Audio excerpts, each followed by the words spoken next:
Bună, dragii mei, bine ați venit, bine ați revenit. Sunt Meme și ca de fiecare dată înainte de a începe, vă reamintesc cât de minunați și de puternici sunteți. Astăzi vom vorbi în continuare despre energia zilelor ce vor urma, dar și despre energia care se deslănțuie din marea conjuncție dintre Saturn și Neptun de la 0 grade Berbec. Și încă de la început vă menționez câteva aspecte foarte importante. Acesta este un canal de astrologie și tarot, unelte pe care eu le folosesc ca simboluri, fix ca unelte, pentru a înțelege lumea în care trăim.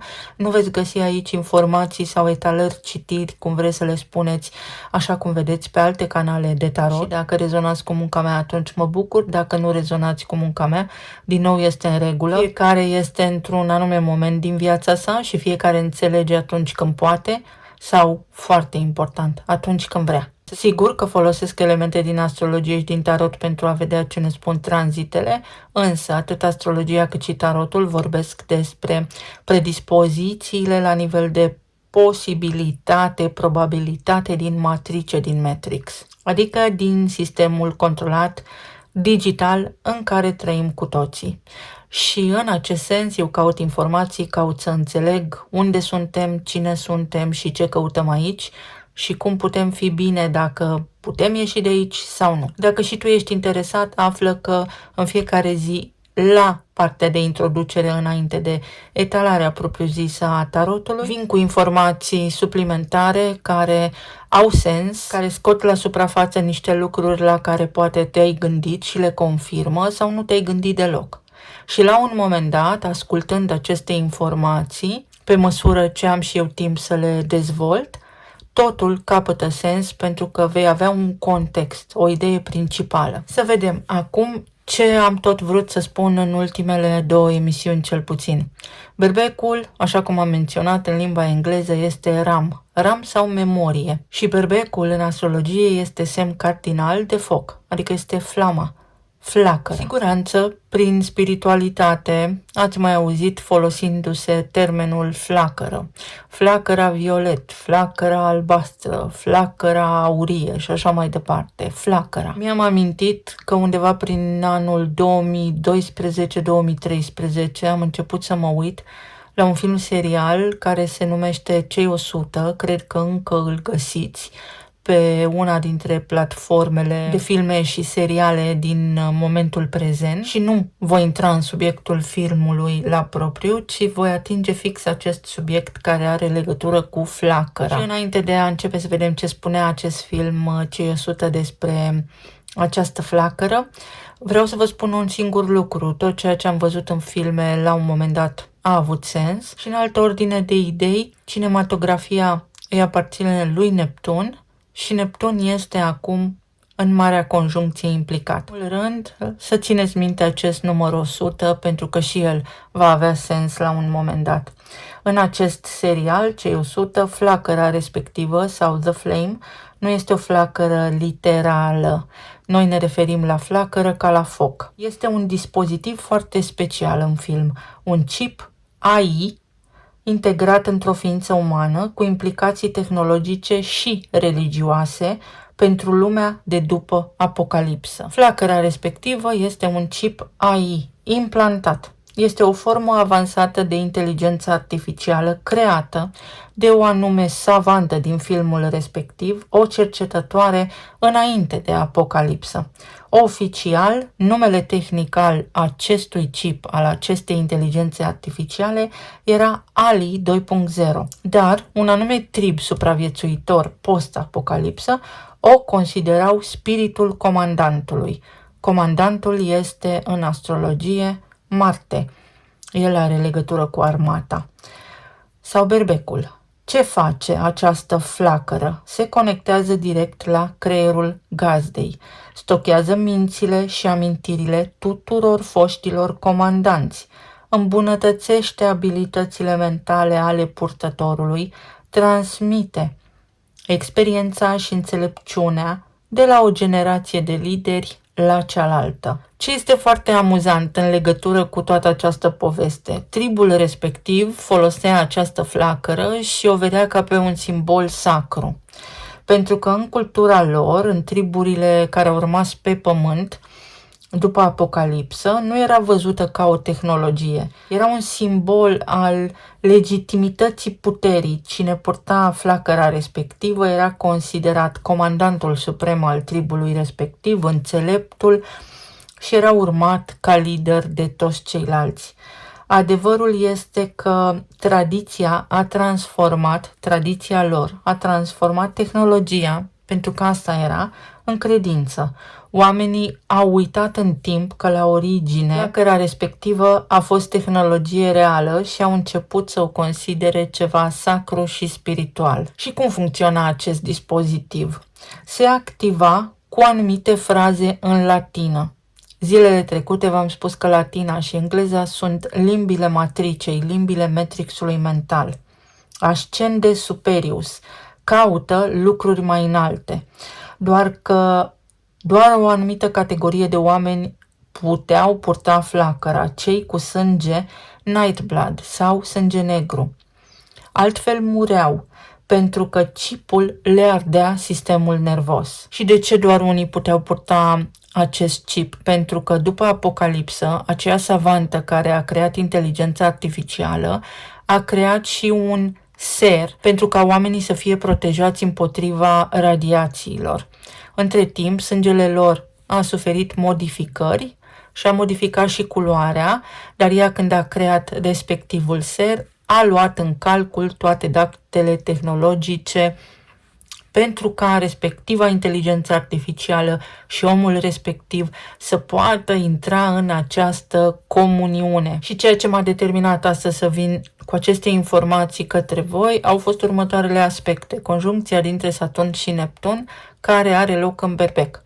În astrologia medicală, berbecul guvernează capul. Acest chip și asemănare, acest chip AI era implantat în serialul respectiv la baza craniului, adică fix deasupra locului în care omul are C1 sau prima vertebră cervicală, care este situată tot la baza craniului. Această vertebră se numește atlas. Și gândiți-vă la mitologie cine purta, și uitați-vă și la o poză ca să înțelegeți exact, pământul în spate. Dar sunt foarte multe exemple despre care am putea vorbi, aș putea vorbi la nesfârșit și sunt foarte multe lucruri pe care încă nu le știu. Nu spun că acestea se întâmplă, nu spun că sunt adevărate, sunt mici indicii. Sunt multe informații pe care le-am acumulat și eu de la oameni, sunt multe informații pe care le înțeleg eu prin mine, pentru că în fiecare dintre noi este o memorie ancestrală. Memoria de tip cache, iar cache este desigur că biblioteca Akasha, despre care tot auzim vorbindu-se. Și încă ceva foarte interesant, pentru că m-am tot uitat la acest simbol al berbecului. El arată așa și are cele două coarne, care, din punctul meu de vedere, sunt șirul, da, sunt în spirală, șirul lui Fibonacci, la 0 grade. Pe lângă faptul că seamănă cu un uter și că are loc o naștere, pentru că avem 0, care este femininul, nașterea în sine, putem privi și viceversa, faptul că lumea se împarte în două. Clar, va exista o împărțire în două la nivel de percepție, pentru că l-avem implicat pe Neptun aici. Adică vei sta lângă un om, veți vorbi aceeași limbă, dar nu vă veți înțelege sau vă veți uita la același lucru, dar nu îl veți vedea amândoi la fel sau nu îl veți vedea amândoi. Ceva de genul acesta. Se va produce clar o schimbare, o diferență de frecvență. Unii o vor lua într-o direcție, alții o vor lua în altă direcție. Poate vom împărți același spațiu fizic, însă poate fi acel concept despre care poate ați mai auzit vorbindu-se the rapture, adică ruptura percepției. Unii vor înțelege niște lucruri, alții vor înțelege niște lucruri. Ăsta este și motivul pentru care unii mă înțelegeți și alții nu. Sau unii rezonați cu mine și alții nu. Nu că aș fi eu vreun mare simbol sau vreun mare învățat, ci pur și simplu. Așa se explică de ce unii înțeleg anumite informații și rezonează cu ele, iar alții alt tip de informații și rezonează cu ele. Uther Pendragon, așa-l chema. Uite, încă ceva la care să mă uit. Nu se termină niciodată, credeți-mă. Într-una, procesez informații. Ia să vedem. Foarte amuzant a fost un lucru, extrem de amuzant, experiență personală. Azi noapte, la ora 4 și 19 minute, am primit o alertă pentru că a nins foarte mult în București, în România, și am primit o alertă. Au sunat toate telefoanele în casă, tot ce era telefon mobil a sunat, la ora 4 și 19. 19 este soarele în tarot și 19 este numărul AI-ului, adică a fost o alertă dată de sistem. Este un sistem care funcționează acum și ne influențează la nivel mental. Asta este percepția mea și eu probabil că am luat-o într-o parte. Pentru cei dintre voi care rezonați, da, confirm, a fost sistemul. Este numărul 4, împăratul, patriarhatul, sistemul masculin în care suntem, pentru că 4 este format din 22, deci a doua întoarcere a soarelui. Ciclul acela complet solar despre care v-am vorbit. Și numărul 19 al AI-ului. Ia să vedem ce avem aici și ce ne poate aduce la nivel mundan sau la nivel mai profund. Să știți că eu pot face aceste etalări și la un nivel extrem de scăzut. Aș putea, știți expresia, noi avem o expresie aici în România, să fac pe prostul.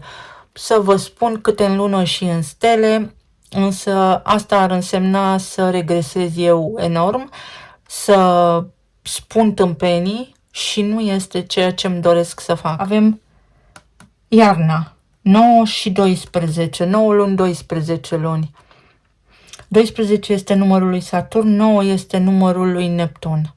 În gematria veți găsi 90 ca numărul lui Neptun și 93 ca numărul lui Saturn, adică 12. Iar asta înseamnă că se închide un cerc și se deschide un nou ciclu, exact cum am spus și până acum. Numărul 4, semne, Capricorn, Vărsător, Pești. Sunt toate interconectate între ele. Aici avem împlinire sexuală, avem pasiune, intimitate, avem somnul ca și element, fie ideea că nu suntem conștienți de anumite lucruri, fie faptul că avem nevoie de odihnă, timp pentru tine singur și să stai mai mult pe o idee, să cugeți puțin.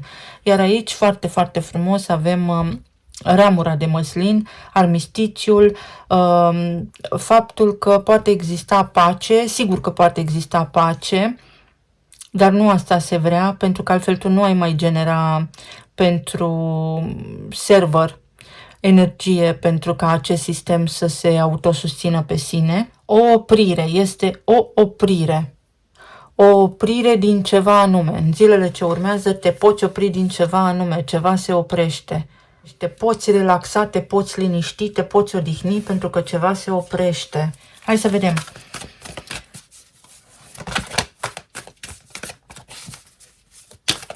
La nivel de relații, pentru unii sunt zile pasionale sau ar trebui să vă odihniți pe de-o parte sau ar trebui să vă convingeți, dacă nu cumva trăiți într-o relație sau sunteți într-o relație foarte instinctuală, foarte tribală, pentru că am făcut și comparația mai devreme cu tribul acela care a supraviețuit apocalipsei și a rămas la pământ. Cei 100 locuiseră undeva pe o stație spațială pentru o lungă perioadă de timp, doar că rămâneau fără aer acolo. Așa, cine vrea să urmărească serialul, pe mine m-a interesat doar bucățica aceasta. Pe zona de relație avem 5 de monede, regele de spade, pajul de bâte și cavalerul de bâte. Aer și foc. Ne îndepărtăm de frica, lipsa, abandonul din zona apei și a pământului. La nivel de relații, poate fi o perioadă în care lucrurile se reaprind, poate fi mai multă pasiune, poate fi mai multă dărnicie, poate fi mai multă voință, dorință, poate fi mai multă comunicare, se dezgheață, pentru că avem iarna aici, se dezgheață puțin relația, sunt petreceri, voie bună, poate fi. Avem anul calului de foc aici, ce interesant. Calul de foc este un an extrem de puternic în sensul în care totul se desfășoară, se derulează foarte repede. Intră Uranus în Gemeni, intră Jupiter în Leu, totul va fi accelerat.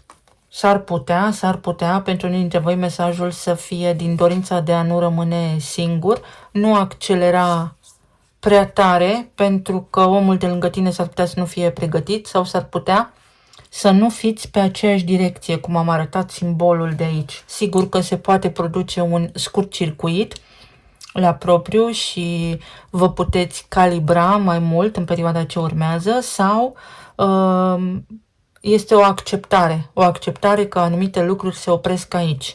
Pentru alții dintre voi se opresc sau încetează o stare de angoasă, de anxietate puternică din punct de vedere financiar sau din punct de vedere, cum să-i spunem, concret așa, în sensul în care poate nu aveați unde să locuiți, poate vă doreați un loc al vostru, poate vă vin niște idei despre o mutare, o posibilă mutare, poate se întâmplă ceva în rândul membrilor familiei voastre și se așterne cumva liniștea în casă, în relația voastră.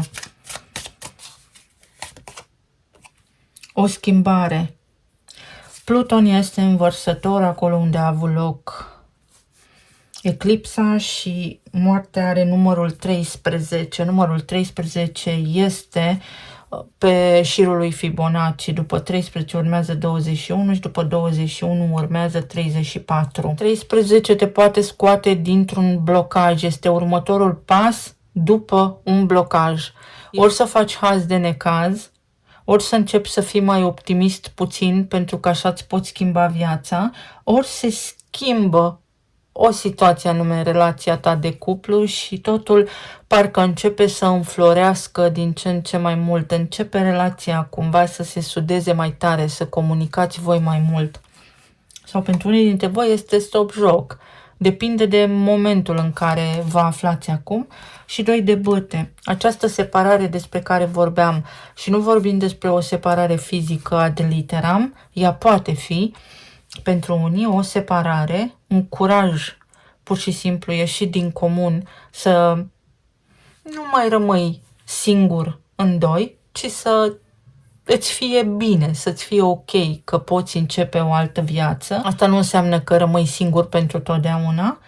Sau poate fi vorba despre a privi inversul lucrurile, a te pune și în locul celuilalt și despre a ajunge la un numitor comun pentru a începe o nouă etapă din viața voastră, din relația voastră.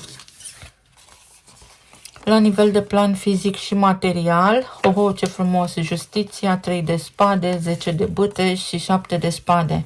Uite, o încheiere, avem numărul 10, 10, 10 și 10 și 11, numerele despre care am vorbit, 1 și 0. Poate fi vorba despre faptul că până acum a trebuit să livrezi, să lucrezi, ți s-au dat ordine, ai avut responsabilități, a trebuit să îndeplinești anumite responsabilități, a trebuit să bifezi niște lucruri pe lista ta de responsabilități zilnice, atât la locul de muncă cât și în rutina ta.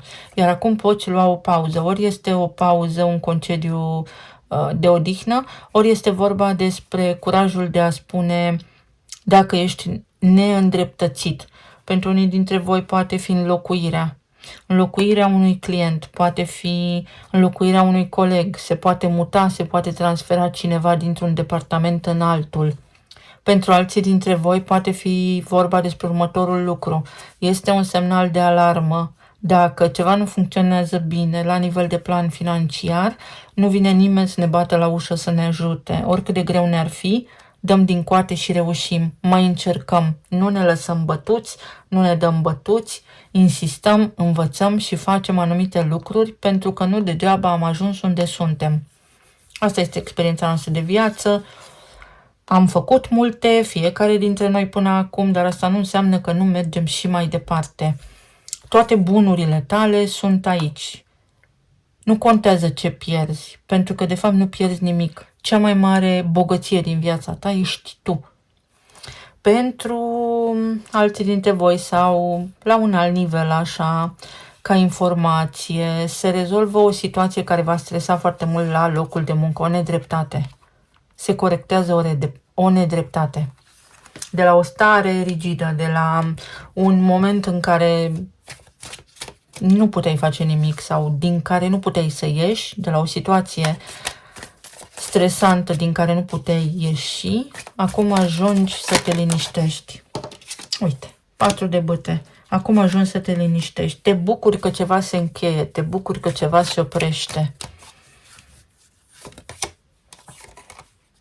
Și pajul de bâte, ca și aici, în curând. În curând se pot mișca lucrurile, în curând ceva se oprește pentru a porni din nou, pentru că nimic nu este static în lumea în care trăim. Poate fi o veste bună, poate fi o informare, un interviu, ceva, o soluție. Apare o soluție la nivel de plan financiar pentru tine.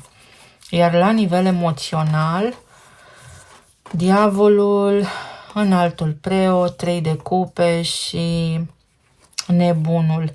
Aici este vorba despre autoritate. Fie că ne uităm la diavol, fie că ne uităm la înaltul preot, vorbim despre energie masculină care supune. Supune după proceduri, supune după reguli impuse. 3 de cupe și nebunul. Bucuria de a încălca niște reguli. Poate fi pentru unii dintre voi. Poate fi următorul lucru. Și dacă până acum am jucat corect, uite că de acum fac cum vreau eu. Zic ca ei și fă ca tine, așa cum am spus și în emisiunea anterioară. În altă ordine de idei, se încheie această perioadă de control, scapi de ceva ce te-a controlat. O situație care te-a controlat se încheie și se încheie corect pentru că nu mai dai putere sau pentru că ceva anume nu mai are putere. Și te bucuri, se resetează ceva. Ori la nivel de sănătate îți revii și începi să te miști, te simți din ce în ce mai bine, ori pur și simplu în viața ta îți revii într-o anumită măsură, într-un anumit sens și asta îți aduce bucurie, îți aduce un prilej, o ocazie să te bucuri. Pentru alții dintre voi poate fi o vizită. O vizită de la neamul tău, cineva din neamul tău. Pot fi tot felul de lucruri care au legătură cu instituțiile. Soluții să funcționezi, ori legal, ori să funcționezi pur și simplu. Cavalerul de monede, o situație care se stabilizează, doar că ai de depus un mic efort în acest sens. Poate fi un tratament și uite 4 de spade și liniște. Se așterne cumva liniștea. Sunt atât de multe situații, am atât de multe indicii, însă nu le pot cuprinde pe toate. Ai ajutor, ai sprijin, ești vegheat. Cât timp tu te odihnești, nu se întâmplă nimic în jurul tău, în sensul în care ești în siguranță. Iar pentru alții dintre voi mesajul este următorul. Important este să treci de la vorbă la faptă, pentru că altfel rămâi prins, rămâi pe loc, rămâi în urmă. Orice ar însemna asta pentru tine. Acționează cum poți tu, dar acționează pentru că altminte rămâi în urmă. Se oglindește ceva. Poate fi vorba și despre faptul că stai cu sufletul la gură, ai trimis niște mesaje, e-mail-uri sau aștepți niște vești. Cineva încă nu ți-a răspuns, dar urmează să o facă și în urma acelui răspuns tu poți lua o decizie importantă pentru tine. Dacă te conformezi sau nu. Dacă îți place sau nu răspunsul acelei persoane. Îți răspunde, primești un răspuns important și în urma acelui răspuns te liniștești cumva și vei ști dacă iei în calcul acel răspuns sau nu.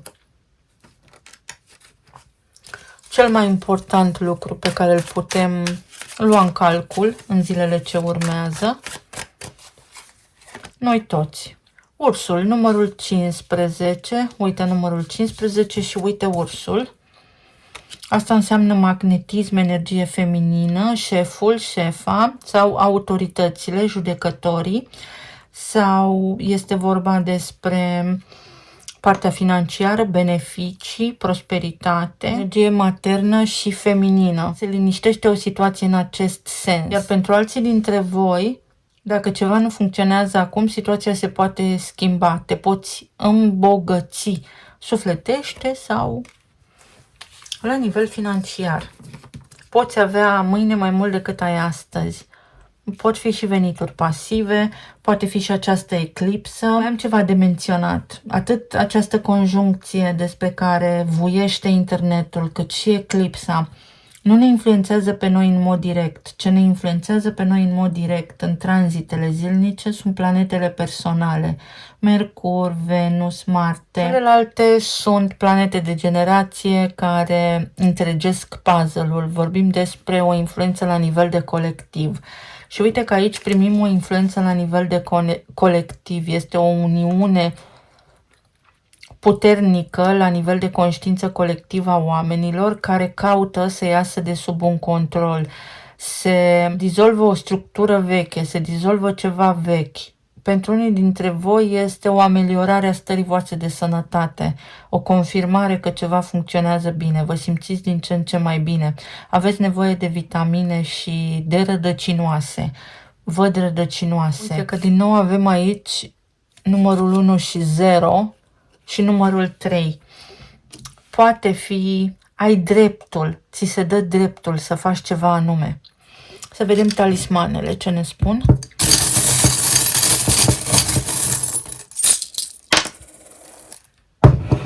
O veste uimitoare. Ia uite ce avem aici. Ai și I love you. Foarte interesant. Iubirea noastră de aici, din planul acesta fizic, este mai degrabă sintetică, pentru că nu așa ar trebui să fie. Noi ne iubim toți unii pe ceilalți condiționat. Poate fi vorba despre următorul lucru. Odată cu această conjuncție, ieșim din această stare sintetică artificială în care am fost până acum și începem să trăim cu adevărat. 99 sau 66. 66 nu este un număr rău. Toate sunt frecvențe, sunt, cum să le spunem, locuri, dar locuri ca și egregor, gânduri acumulate. O discuție complexă dezvoltăm altă dată. Poate e legătură cu cineva din berbec sau începe ceva ce iubești, începi să faci ceva ce îți place, începi un nou loc de muncă unde te simți mai bine, ești mai relaxat sau începe ceva. Poate fi o cerere în căsătorie, poate fi o veste bună în relația pe care o ai. Uite, ceva frumos, numărul 25 și în oglindă 52. 52, tot în geamatria, este corespondentul cuvântului Earth sau Pământ. Earth este anagramă pentru heart și 25 este iubire necondiționată. Primul organ pe care îl formăm sau care se formează în pântec este inima. Din inimă, o inimă frumoasă, iubire, emoție pură. Fii tu plin de iubire și ajungi unde trebuie. Sau este un fel de bunăvoință, eveniment extrem de benefic pentru tine, ceva extrem de benefic.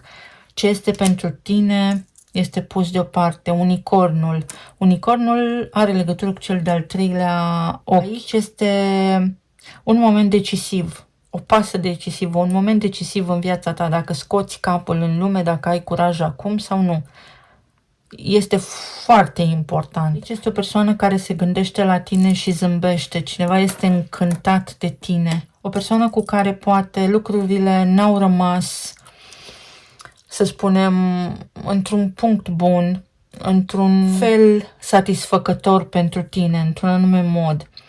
Iar acum persoana respectivă va căuta, va croi o oportunitate să regleze niște lucruri, cel puțin să stați de vorbă. Rota destinului 10. Există un mare potențial de schimbare. Fii doar atent la intuiția ta. Poate fi și momentul în care întâlnești pe cineva așa cum îți dorești, pot fi și niște rezultate extrem de bune, după multă muncă, într-o anume direcție. Nebunul, o viață mai bună, o perioadă ușoară, mai ușoară pentru tine. Iar aici avem T și J ca inițiale, foarte interesant. J, aici este o dublare, ceva se dublează. Ori primești ajutor din partea cuiva, ori îți găsești perechea, ori nu trebuie să te mai lupți cu perechea ta, cu colegul tău, cu șefa ta, cu oricine te oglindește față în față ca pe terenul de tenis. J este numărul 10 și T este numărul 20. Adică fix data pe 20 când are loc conjuncția. 20 este judecata, este răsăritul, răsare, ceva răsare. Vedeți niște roade, se întâmplă ceva, vine un rezultat la niște analize, obții o aprobare, ceva bun se întâmplă în viața ta. Eu vă mulțumesc foarte mult pentru vizionare, vă doresc să fiți bine, sănătoși și iubiți și nu uitați, revin alături de voi ori de câte ori am ocazia. Pa, pa!